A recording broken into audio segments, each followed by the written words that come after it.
আজকের গল্প বিভূতিভূষণ বন্দ্যোপাধ্যায়ের কাহিনী অবলম্বনে মরফোলজি। গল্প পাঠে এবং সমগ্র পরিচালনায় আমি শুভাশিস, বিশেষ সহায়তায় দেবযানী, পোস্টার এবং সাউন্ড এফেক্ট শুভ।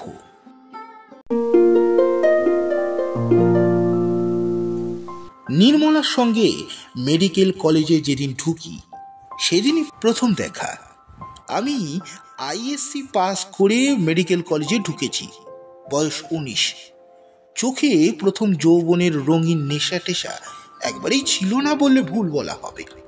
যতই কেন অধ্যয়ন পরায়ণ ভালো ছেলে হই না কেন, সেই নেশার ঘুরে বোধহয় নির্মলাকে স্বর্গের দেবী বলে মনে হলো প্রথম দর্শনে। চিপচিপে সুন্দর মেয়ে, টানা টানা চোখ, জোড়া ভুরু, দিব্যি দেখতে মুখখানি, নীল রঙের শাড়ি পরনে, গায়ে ফুল হাতা ব্লাউজ, সরু চুড়ি কগাছা হাতে, চোখে মুখে একটা দীপ্ত বুদ্ধির ছাপ। নারী সুরভ লজ্জা তার মধ্যে মোটেও নেই, আছে বিদ্রোহিনীর উগ্র চ্যালেঞ্জ। আমার মনে হতো ওর সতর্ক সজাগ দৃষ্টি পুরুষজাতকে চ্যালেঞ্জ করছে যে আমার সঙ্গে বেশি ঘনিষ্ঠতা করতে এসো না, আমি সেই ধরনের মেয়ে নই, খবরদার। সেই জন্য যত দিন যেতে লাগলো ততই আমি ওর দিক থেকে বেশি আকৃষ্ট হয়ে পড়তে লাগলাম। তখন জানি নে যে আমার জীবনটা একবারে মাটি করে দেবার জন্য ও এসেছে। কার জন্য আজ আমি এই 45 বছরের প্রৌঢ়তায় পদার্পণ করেও অকৃতদার, সন্তান সন্ততিহীন, ছন্ন ছাড়া লক্ষ্মী ছাড়া মানুষ? কার জন্য সারা জীবন তৃপ্তি পেলাম না, সুখ পেলাম না, আপনার বলতে কাউকে পেলাম না? টাকা রোজগার করতে হয় করে যাচ্ছি, খেতে হয় খেয়ে যাচ্ছি, কলেজে অধ্যাপনা করতে হয় করে যাচ্ছি। জীবনে না আছে কোনো উদ্দেশ্য, না আছে কোনো অবলম্বন। শুনেছি অনেকের এরকম হয়, প্রেমের নেশায় পড়ে অল্প বয়সে সে নেশা কাটিয়ে ওঠে, কিন্তু আমার মতো এমন উচ্ছন্নে যায় কে? যাক সেসব কথা। কেমন করে কি হলো বলি। আমাদের ক্লাসে অনেকগুলো মেয়ে ছিল, কেউ বিএসসি, কেউ আইএসসি পাস করে এসে মেডিকেল কলেজের ফার্স্ট ইয়ারে ভর্তি হয়েছিল। ফার্স্টটা মেয়েকে আজও আমার বেশ মনে আছে। একজনের নাম শকুন্তলা সেন, শ্যামবর্ণ, দোহারা চেহারা, চোখ বড় বড় চোখ, মুখশ্রী মন্দ নয়, হাতের কবজির কাজটা বড্ড মোটা মলে মনে হতো। শকুন্তলা ছিল বড় শান্ত মেয়ে, কোনো দিকে চাইতো না, এক মনে প্রফেসরের বক্তৃতা শুনে নোট করে যেত। একজনের নাম ছিল সুনীতি, তার উপাধি আমার মনে নেই। রং ফর্সা ছিল, গোলগাল চাঁদের মতো মুখখানা, ফ্লাওয়ার টাইপের মেয়ে, ক্লাসের ছেলেদের নাচিয়ে নিয়ে বেড়াতো। একটির নাম ছিল মহামায়া বন্দ্যোপাধ্যায়, সেকেলের নাম কিন্তু বড্ড একেলে মেয়ে, সুন্দরী হিসাবে মন্দ নয়, অতি চমৎকার গঠন, পারিপট্ট শরীরে, খুব শৌখিন, চোখে চশমা, কথায় কথায় হেসে লুটিয়ে পড়তো। এটিও ফ্লাওয়ার টাইপের মেয়ে। মহামায়ার সঙ্গে একসঙ্গে আসতো ওরই কিরকম এক বোন হয়, চপলা বন্দ্যোপাধ্যায়। দেখতে শুনতে মহামায়া চেয়েও ভালো, কিন্তু বড় নিরীহ, ভালো মানুষ, সাতচরেও কথা বের হতো না। আরেকজন একটি গরিব বাড়ির মেয়ে ছিল, ওর নাম বেলা চক্রবর্তী। মোটাসোটা ফর্সা, সাদা শীতে সুতির শাড়ি পরে আসতো, সাদা ব্লাউজ, ফুল হাতা, সকলের সঙ্গে মিশতো, সকলের সঙ্গে হেসে কথা বলতো। বুদ্ধিশুদ্ধি একটু কম বলেই মনে হতো। ওদের সকলের বয়স 19-20-র মধ্যে। সেদিক থেকে আমরা প্রায় সকলেই সমবয়সী, 1-2 বছরের বেশি বা কম। শকুন্তলা ছাড়া তার বয়স ছিল আমাদের চেয়ে 3-4 বছর বেশি। আমরা আড়ালে নিজেদের মধ্যে বলতাম শকুন্তলা দি, যেমন হয়ে থাকে। ক্লাস শুদ্ধ ছেলে ঝুঁকে পড়ল মেয়েদের দিকে, যে যার সঙ্গে জমিয়ে নিতে পারে। প্রাণপণে চেষ্টা করতে লাগলো। মাস 2 অগ্রসর হয়নি ফার্স্ট ইয়ার MBA ক্লাস। এর মধ্যে বেঁধে গেল প্রণয়ের জন্য প্রতিদ্বন্দ্বিতা, ঝগড়া, রেষারেষি। এক এক মেয়ের জন্য পেছনে 4-5টি বা ততোধিক ছেলে। থার্ড ইয়ার ক্লাসে সেবার বিখ্যাত সুন্দরী ফিরিঙ্গি মেয়ে মিস ইভস্যাম পড়তো। আমরা কলেজে ঢুকেই শুনি মেডিকেল কলেজ শুদ্ধ ছাত্র তার জন্য পাগল। ওই ফিরিঙ্গি মেয়েটির নাম চিরকাল লেখা থাকা উচিত মেডিকেল কলেজের অলিখিত ইতিহাসে। অন্তত 2টো আত্মহত্যা এবং বহু সংখ্যক উচ্ছন্নে যাওয়ার জন্য ওই মেয়েটি দায়ী। চারপাশটি পিতার বিষয় পুত্র কর্তৃক সমর্পিত হয়েছে ওই দেবীর বেদিমূলে অর্ঘ্য স্বরূপ। তবুও ওর আকাঙ্ক্ষা মেটেনি। আমি মিস ইভস্যামকে দেখলাম কলেজের বার্ষিক উৎসবে ছাত্রীদের গ্যালারিতে। এই প্রথম তাকে দেখি। খুব চটকদার সুন্দরী বটে, বয়স 22-এর বেশি নয়, বিদ্যুৎলতা।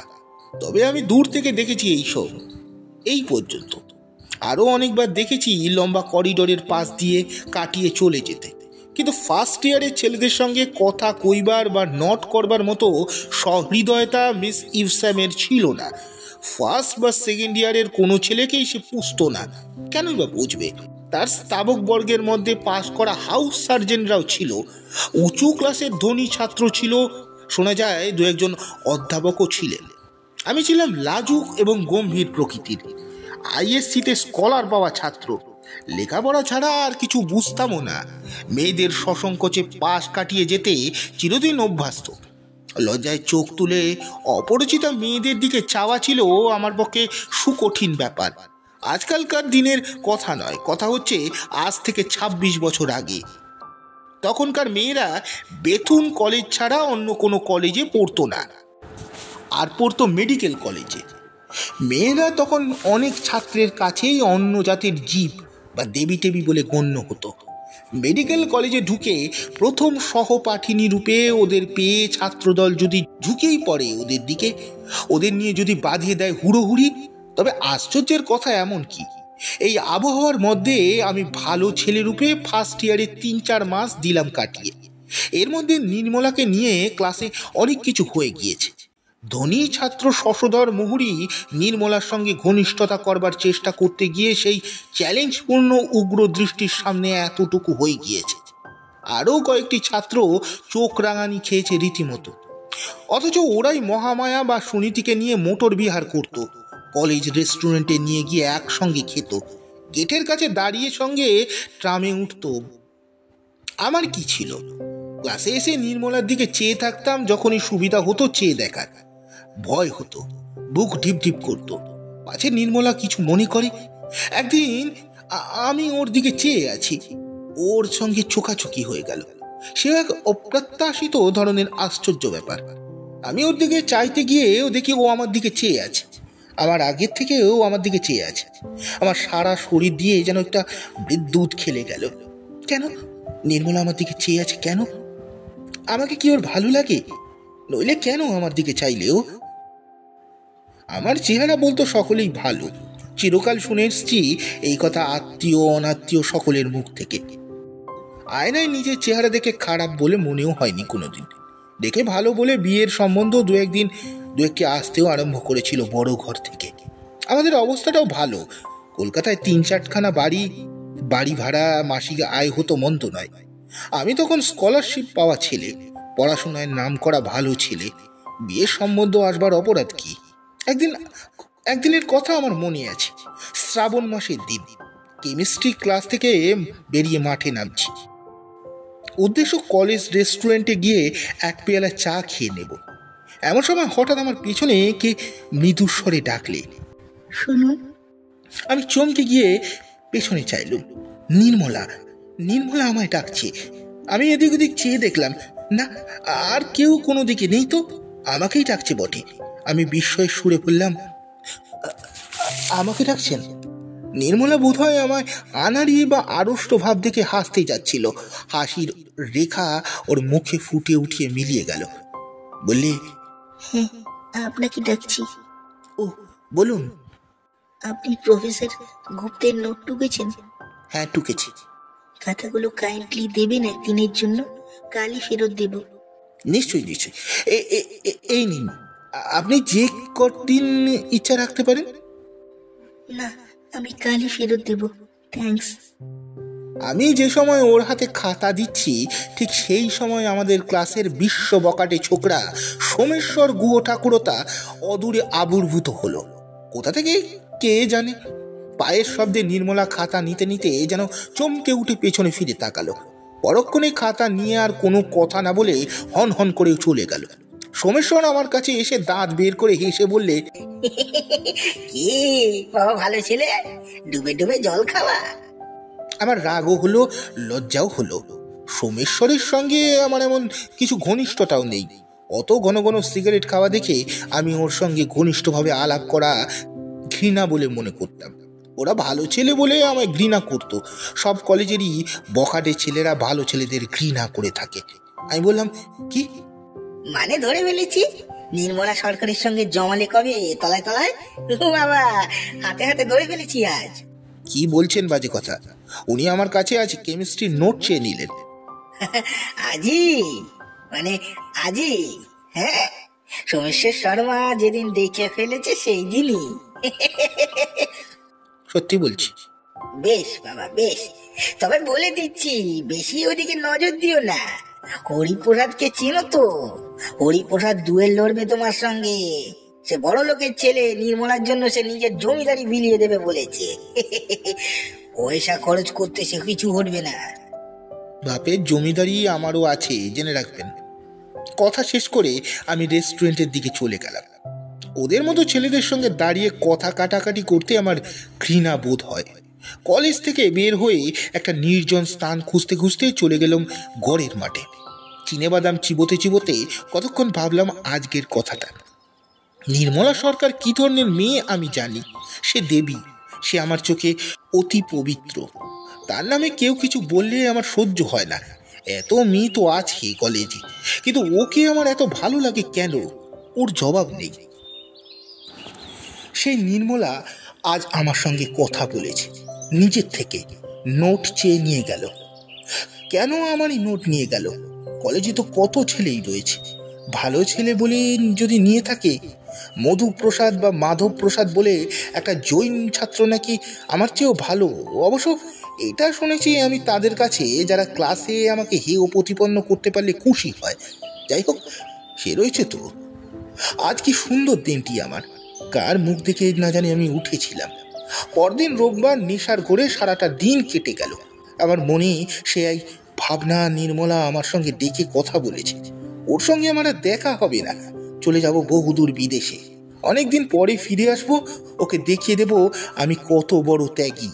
হঠাৎ আমায় দেখে ও অবাক হয়ে যাবে। এসব সংকল্প অবশ্য সংকল্পই থেকে গেল। সোমবার ক্লাসে আবার ওর সঙ্গে দেখা হয়ে গেল। সহজভাবে ও আমাকে খাতা ফেরত দিল এবং আমিও সহজভাবেই নিল। এরপরে মাঝে মাঝে ও আমার কাছে খাতা নিয়ে যায়, আবার ফেরত দেয় 2-3 দিন পরে। আমি ভাবি ওকে একদিন নির্জনে দেখা করতে বলবো, কিন্তু খাতা ফেরত দেওয়ার সময় মুখ শুকিয়ে যায়, বুক ঢিপ ঢিপ করে। কোনো কথাই মুখ দিয়ে বেরোয় না, কোনো একটি কথাও বেরোয় না। সহজভাবে আমি ওর সঙ্গে ব্যবহার করতেই পারি না।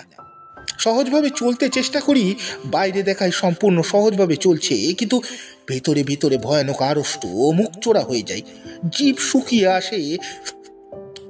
কি বলবে, কি বলবে? বুকের ঢিপ ঢিপ শব্দ যেন শুনতে পাবে মনে হয়। কিসের একটা ঢেউ গলা পর্যন্ত পৌঁছে গলার স্বর আটকে দেয়। গোটা ফার্স্ট ইয়ার এভাবে কেটে গেল। অন্য কোনো মেয়ের দিকে আমার মনই নেই। তাদের মধ্যে অনেকে কথা বলে আমার সঙ্গে, অত্যন্ত সহজভাবে তাদের সঙ্গে মিশি। 2-1জনকে চা খাওয়াই কলেজের মধ্যে ও বাইরে, কিন্তু নির্মলার বেলা সব গোলমাল হয়ে যায়। কিন্তু এসব তো সাধারণ কথা। আসল ব্যাপার হচ্ছে আমার প্রতিদিনের ভীষণ বেদনা, মনোকষ্ট। সেই যন্ত্রণা দিন দিন বাড়ছে আমার। ভেতরে ভেতরে শুকিয়ে যাচ্ছি, অথচ কাউকে বলতে পারি নে সে দারুণ যন্ত্রণা। সকাল থেকে সাগ্রহে প্রতীক্ষা করি যে সময়টি যখন আবার ওর সঙ্গে আমার দেখা হবে। 8টা বাজলো, এখনো 3 ঘন্টা। 11টায় ক্লাস, 10টা বাজলো, অমনি শুরু হলো। কিছুতেই মনকে শান্ত করতে পারিনি।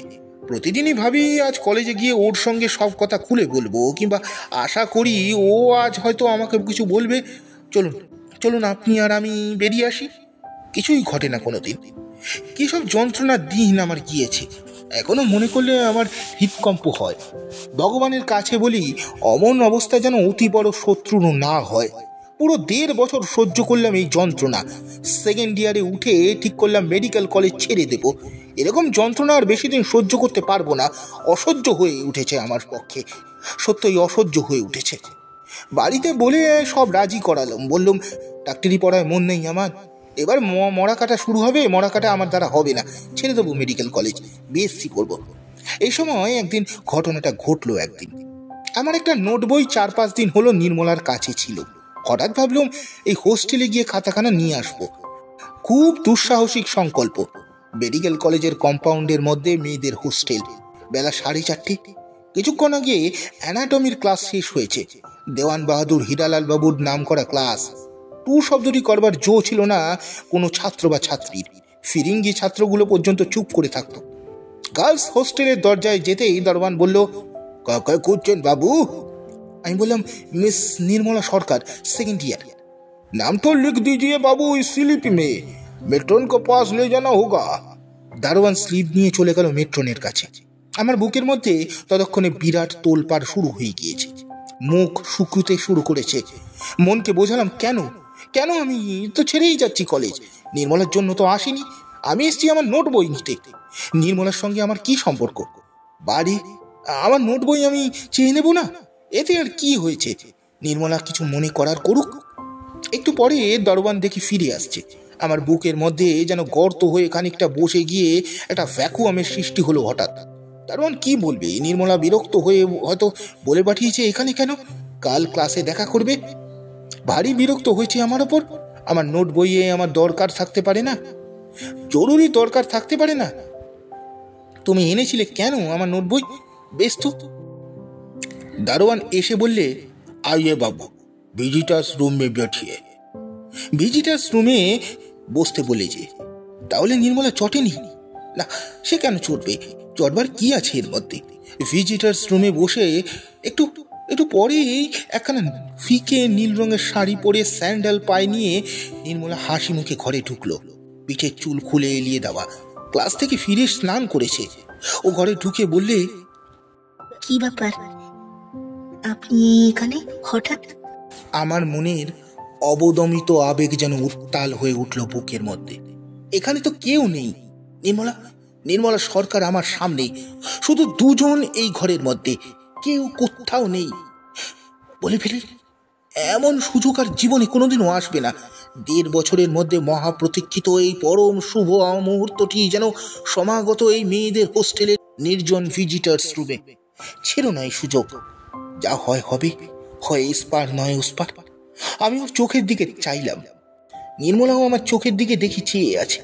আমার মনে হলো, অবশ্য আমার ভুল হতে পারে, তবে আমার তা আজও তাই ধারণা।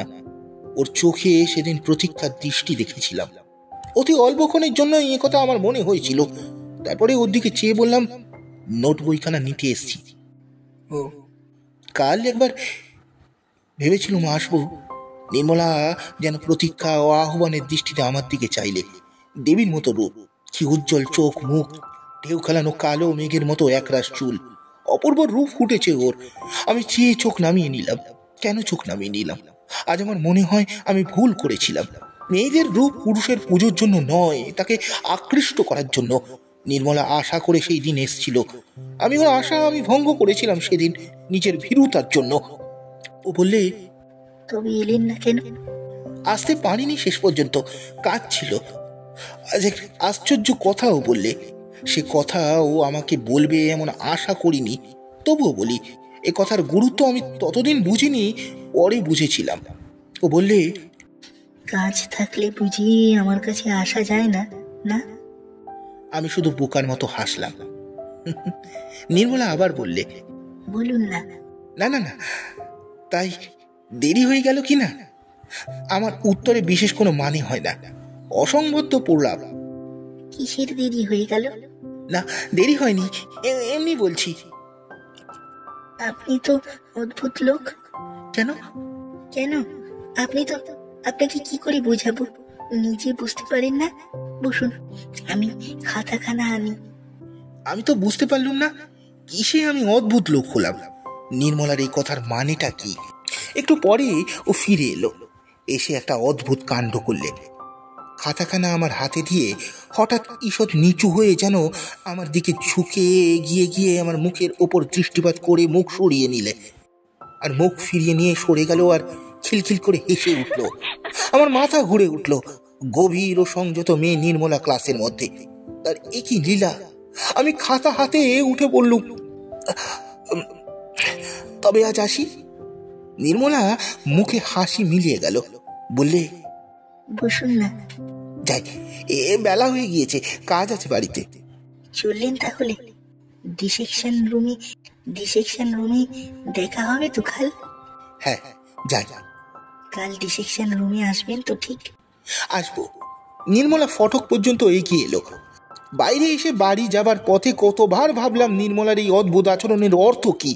ও তো অতি গম্ভীর মেয়ে, অন্য কারোর সঙ্গে কথা কয় না ভালো করে, আমাকে কি অন্য চোখে দেখে কি জানি। বাড়িতে তখন আমার বিয়ের জন্য খুব পীড়াপিড়ি করছে। বিয়ে করা আমার পক্ষে অসম্ভব। নির্মলা আমার চোখে ও মনে জল জল করছে। অন্য মেয়েকে আমি ওর আসনে বসাতেই পারবো না। নির্মলা খুব বড় লোকের মেয়ে, অভিজাত উচ্চ শিক্ষিত পরিবারের মেয়ে। ও আমি খোঁজ নিয়ে দেখেছি, ওকে পেতে যাওয়া মানে বামন হয়ে চাঁদে হাত দেওয়া। আমার মতো একজন নগণ্য ছেলেকে মেয়ে দেবে ওর বাপ মা।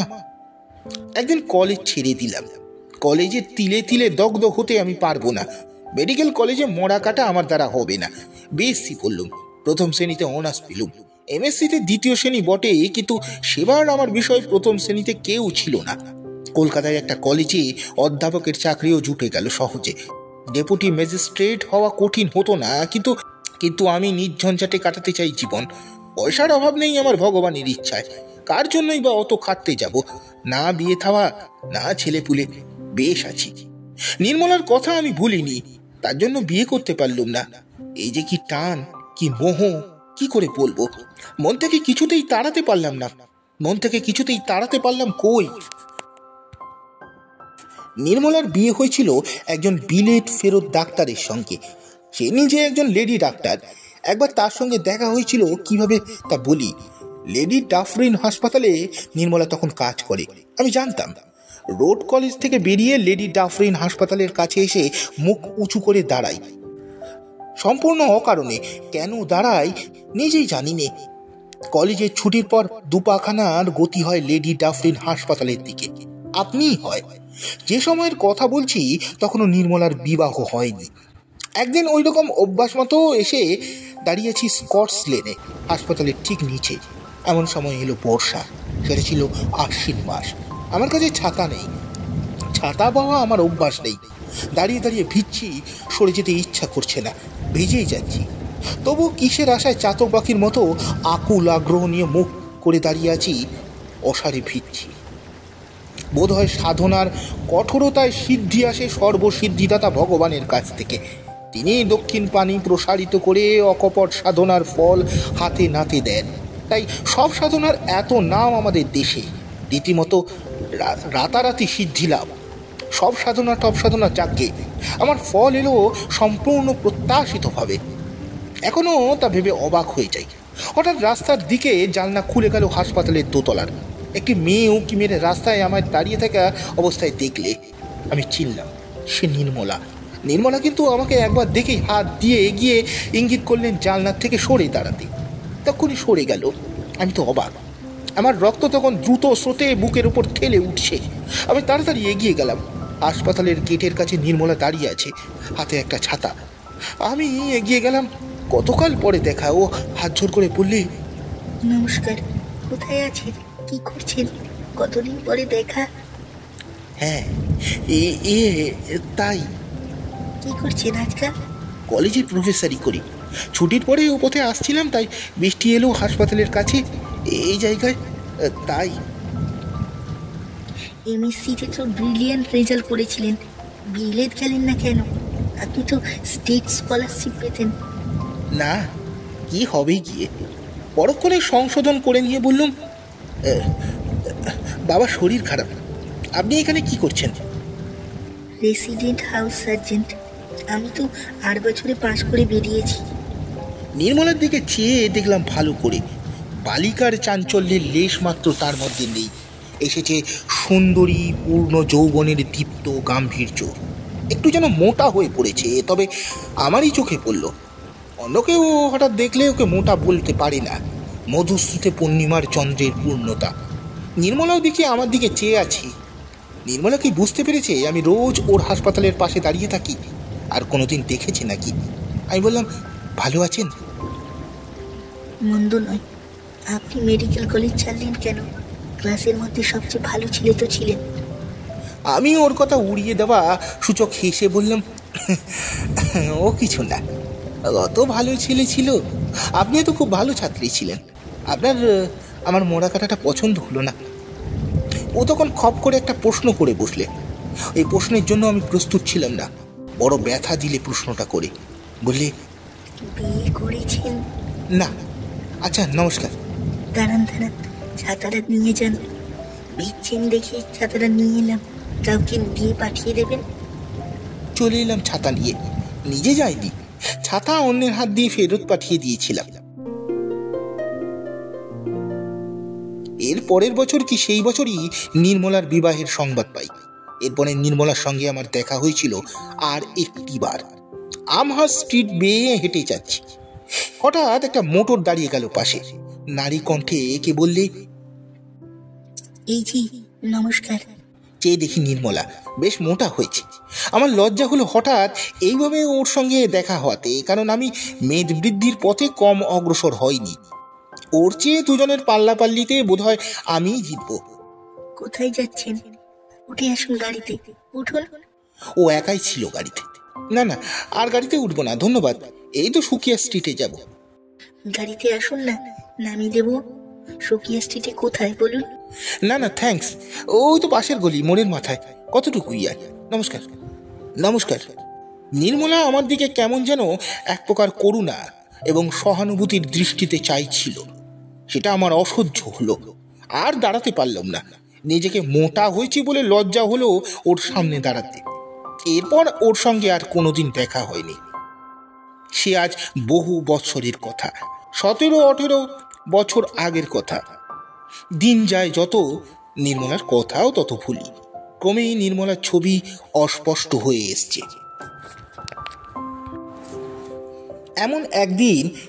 এমন সময় একদিন এক ব্যাপার হয়ে গেল। মাসখানেকও হয়নি, আমাদের কলেজে বিএসসি প্র্যাকটিক্যাল পরীক্ষা হচ্ছে। অন্য কলেজের কয়েকটি মেয়ে পরীক্ষা দিচ্ছে।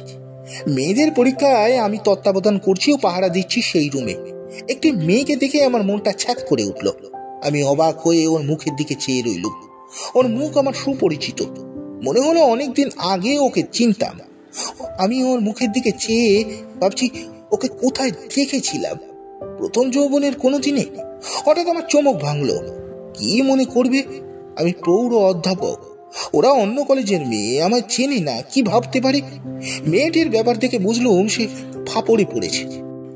দুটি প্রশ্ন আছে উদ্ভিদ বিজ্ঞানের, একটি হিস্টোলজির, অপরটি মরফোলজির। মেয়েটির একটি লতার অংশ সরু করে কেটেছে, কিন্তু সেটাকে কিছুতেই রাঙাতে পারছে না।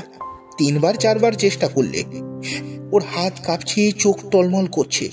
আমি দেখলাম মেয়েটি ওই কাজ কখনো মন দিয়ে করেনি, সিনেমা দেখে বেরিয়েছে, ক্লাস ফাঁকি দিয়ে এসছে, এখন নিজেই ফাঁকে পড়েছে। কাছে গিয়ে বললুম, কি হচ্ছে খুকি? মেয়েটি কাঁদো কাঁদো সুরে বললে, সেকশনটা স্ক্রিন নিচ্ছে না, জড়িয়ে জড়িয়ে যাচ্ছে। আমি হেসে বললুম, তুমি কোন কলেজের স্টুডেন্ট? Scottish church. সেকশন কাটতে শেখনি? সেকশন কাটতে শেখনি তো? অত মোটা করে সেকশন কাটে? তাছাড়া দেখছো না লতায় লাল হরহরে আঠা রয়েছে? ওটা অ্যালকোহলে ধুইয়ে না নিলে কখনো স্টেন নেয়, ওটা অ্যালকোহলে ওয়াশ করে নাও। মেয়েটি আমার কথায় অ্যালকোহলে ধুতে গেল, কিন্তু মা লক্ষ্মী দেখলাম সিনেমা দেখেই কাটিয়েছেন, লেখাপড়া কিছুই করেননি। বললুম, ও কি হচ্ছে? তুমি অ্যালকোহল দিয়ে ধুতে জানো না? গ্রেডে তোলো, নইলে সেকশন গুটিয়ে যাবে যে। আগে 20, তারপর 50, তারপর 70, তারপর 90, তারপর অ্যাবসলিউট অ্যালকোহলে তোলো। কেন লাইজল দিয়ে ধুয়ে ফেলবো না? পাগল, লাইজল দিয়ে এখন ধোবে কেন? অ্যাবসলিউট অ্যালকোহলে আগে তোলো। ওর হাত কাঁপছে, কখনো এই কাজ করেইনি। গ্রেডে তোলা কাকে বলে তাই ভালো করে শেখেইনি হাতে কলমে করতে। আমার মায়া হলো, বললুম, ছেড়ে দাও কুকি, তুমি মরফোলজির কোশ্চেনটাই ট্রাই করো, আমি দেখছি। আমি ল্যাবরেটরির হেড অ্যাসিস্ট্যান্ট নরেনকে ডাকলাম। নরেন আমারই ছাত্র, প্র্যাকটিক্যাল কাজে খুন। তাকে বললাম, নরেন, এই সেকশনটা মাউন্ট করে নিয়ে এসে দাও তো। নরেন আমার মুখের দিকে চেয়ে দেখে সেকশনটা হাতে নিয়ে চলে গেল। হয়তো ভাবলে প্রৌঢ় অধ্যাপকের এ দুর্বলতা কেন? সুন্দরী মেয়ে দেখে তাকে পরীক্ষায় বেআইনি সাহায্য করছেন। একটু পরে নরেন বেশ চমৎকার ভাবে নিপুণ হস্তে সেকশনটা স্লাইডের ওপর বসিয়ে কানাডা বালবম দিয়ে বন্ধ করে আমার হাতে এনে দিলে। আমি নিয়ে গিয়ে বললাম, এই নাও খুকি। তার প্রশ্নের উত্তর বেআইনিভাবে পেয়ে মেয়েটি কৃতজ্ঞতামূলক হাসলে। অনেকদিন আগে এই হাসি কোথায় যেন দেখেছি। এই হাসি আমার কুয়াশাচ্ছন্ন জীবন দিনের প্রথম অনুরাগের হাসি। বিস্তৃত অনুরাগের সেই শুভ ক্ষণটি আজও কি ভুলেছি? মৃদু কৌতূহলের সুরে প্রশ্ন করল, তোমার নাম তো নীলিমা বসু লেখা রয়েছে, তোমাদের বাড়ি কোথায়? লোয়ার সার্কুলার রোডে। ডাক্তার বিভাস বসুকে চেনেন? Doctor B Basu, eye specialist? হ্যাঁ, তিনি আমার বাবা। আমার মাথা ঘুরে উঠল। ডাক্তার বিভাস বসু নির্মলার স্বামী। মেয়েটি হেসে বললে, আসবেন আসবেন আমাদের বাড়িতে, বাবা বড় খুশি হবেন।